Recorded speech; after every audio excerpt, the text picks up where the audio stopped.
Well, I suppose that interlude was well timed, actually. I was approached by a press agency this morning. Somebody's seen the Froglet Diaries on YouTube and thinks they're moving and inspiring.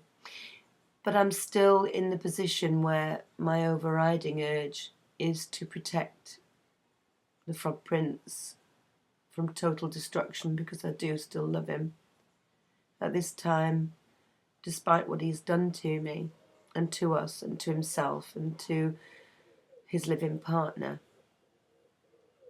And that's very painful to me to think of him being with somebody else, and because that's not the person I am. I would never ever choose to go out with somebody who I knew to be with somebody else. That's just I'm not judging anybody else. It's just a personal thing I've never done.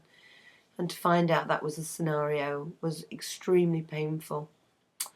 But I think my overwhelming feeling at this point, as I've said on my Facebook page, really, is to retain integrity.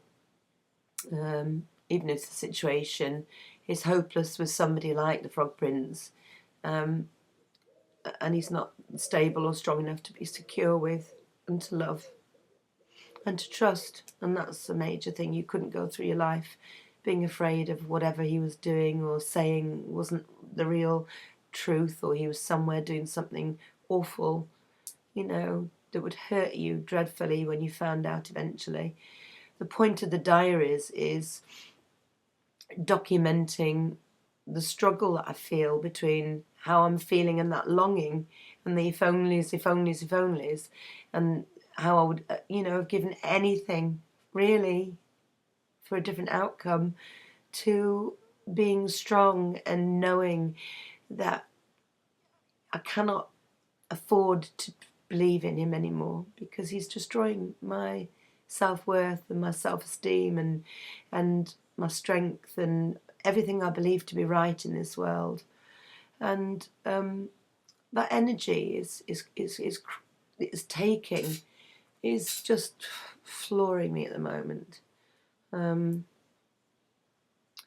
But if you go back to that point, you're doing it at your own cost, aren't you? But everything in me wants to go back to him and make it all right, get him to make it all right. But I can't, because he's going to let me down again and again and again, because he's let himself down again and again and again and hurt himself as well as me.